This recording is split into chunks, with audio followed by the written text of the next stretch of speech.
Hi, Claire. Good job. This is great. I love it. I love it. Cut just two recommendations.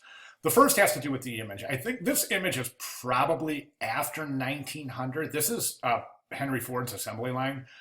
So this is considerably after the Industrial Revolution. This is already an assembly line. So I think if you found a little bit of an older image that really pokes right back to the heart of the Industrial Revolution, where you know it was it wasn't quite this pristine and this developed. Let me show you an example. Something like this.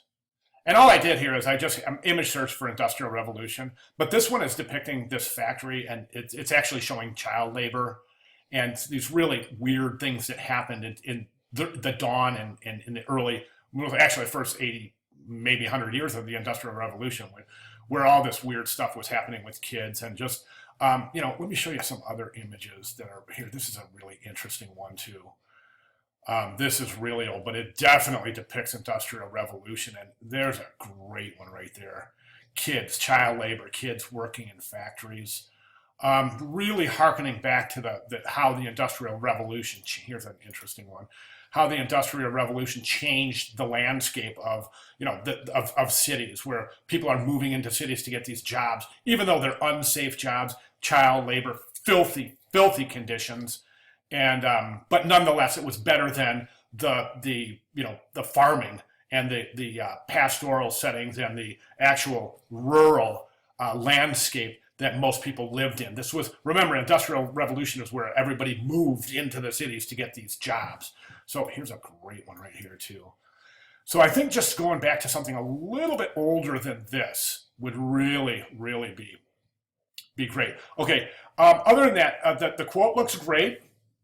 Type is set pretty good. There's something called hanging punctuation. Okay, check it. It's right there. That should be hanging over the edge of the margin. It's really easy. Just Google hanging punctuation and InDesign. It'll show you exactly how to do it. Also, this should be rag right. Since Paul Renner was a modernist, modernists enforced, really heavily enforced left aligned rag right. But this isn't rag right. This is creating a pattern. And rag right simply means that your lines stagger. Typically, they should go long, short, long, short, long, short. Not so you notice them, not big, long, and way short, but just like this. And that would be a typical rag, okay? And then, so that hanging punctuation, the image, and the type. And this, you could perfectly turn this in right now as is, and it would be great. I think that it would really help to push the meaning a little bit if you were to use a little bit of an older image, hearkening back to kind of like the dirty, grungy days of the Industrial Revolution. Fantastic job. Love it. Thanks.